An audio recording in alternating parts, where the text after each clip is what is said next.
बड़ी माँ, जब मैं पुण्यतिथि की रस्म निभा रहा था ना, तो मुझे पिताजी की बहुत याद आ रही थी। बड़े पापा की वजह से ही आपका ये हाल है ना।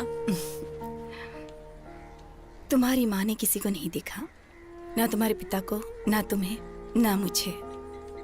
वो बहुत अच्छी कविता लिखती थी। जब भी मैं उससे कहती कि तुम एक अच्छी कवित्री हो, तो वो हमेशा मेरी गलतियों को सुधारती थी। कहती थी कि मुझे कवित्री नहीं, कला पर मिटने वाली बुलाओ। हमारी माँ के गुजर जाने के बाद मैं ही उसकी माँ बन गई थी, जैसे आज तेरी माँ हूँ। मेरे ही कहने से वो इस दुनिया में फूल और नदियाँ देख पाती थी। और सिर्फ इतना ही नहीं, माणिक्यन भी था जिसने उसे गाना सिखाया था। क्या मीनाक्षी जी, मछलियाँ देख रही हैं क्या? मछलियों को मैं नहीं देख रही, मछलियाँ मुझे देख रही हैं। इस अंधी को तो ये भी नहीं पता कि मछली कैसी दिखती है और मेरा नाम क्या है, मीनाक्षी।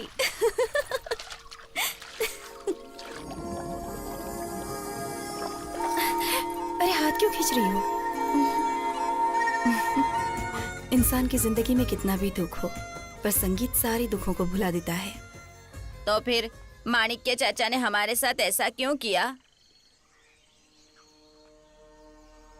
किसी की जिंदगी और मौत हमारे हाथ में नहीं होती। हम जैसा समझते हैं वो वैसा नहीं है। तो फिर जैसा ये काशी गांव वाले बोलते हैं, बड़े पापा और प्रकाश चाचा को सीघो और खुरों से किसने मारा? क्या ये सच है कि मास्टर के बेटे को तांत्रिक ने मारा था? हाँ, सब तो यही कहते हैं, लेकिन मास्टर इस बात को नहीं मानते। अरे कृष्णा, ये सही है हाँ? क्या? अरे छोड़ो ना, आओ मास्टर से पूछते हैं, चलो। हाँ, ये किताब ली है मैंने। हाँ, तो इस किताब को रख दीजिए। इस काशी की कहानी को तुम लोग ना ही सुनो तो बेहतर है। उस घने अंधेरे जंगल में तुम्हारे मामा को जाने की क्या जरूरत थी? 6 महीने तक वो बिस्तर पर पड़े रहे हैं। जो भी करना है उसके लिए हिम्मत चाहिए, पर आज के नौजवान के अंदर इतनी हिम्मत कहाँ है? आखिर वो बूढ़ा तांत्रिक हमारा क्या बिगाड़ लेगा? कभी कभी हमारी किस्मत साथ देती है और कभी कभी हमें मुसीबत में डालकर किसी अनचाहे मोड़ पर खड़ा कर देती है।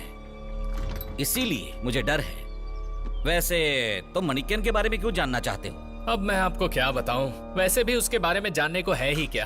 कुछ सालों पहले तक वो गांव वालों को डराता था और जब डर खत्म होने लगा वो गांव छोड़कर भाग गया और जिंदगी के आखिरी टाइम में वापस आ गया। तुम बच्चे बस इतना ही जानते हो, पर एक वक्त वो भी था जब काशी जैसे कई गांवों पर उसने अपने तंत्र से कब्जा कर रखा था। तुम उसे कम मत आंकना। जब हम कहानी को छोटा देखते हैं ना, तो वो छोटी ही दिखती है। तुमने मणिक्यन से शर्त लगाई है, इसीलिए मुझे शक है कि तुम उसके बारे में कुछ भी नहीं जानते हो। एक वक्त ये गांव ही नहीं, पूरे जिले पर उसका कब्जा था। एक दौर था जब मैं अंधेरे में घर से बाहर पेशाब करने जाता तो मां मुझसे कहती कि बेटा बाहर मत जा, पता नहीं वो तांत्रिक कब किस रूप में तुझे मिल जाएगा। उस वक्त मुझे एक बात समझ में आई कि पता नहीं किस भेष में वो तांत्रिक मेरे सामने आ जाए और मैं कैसे बचूंगा।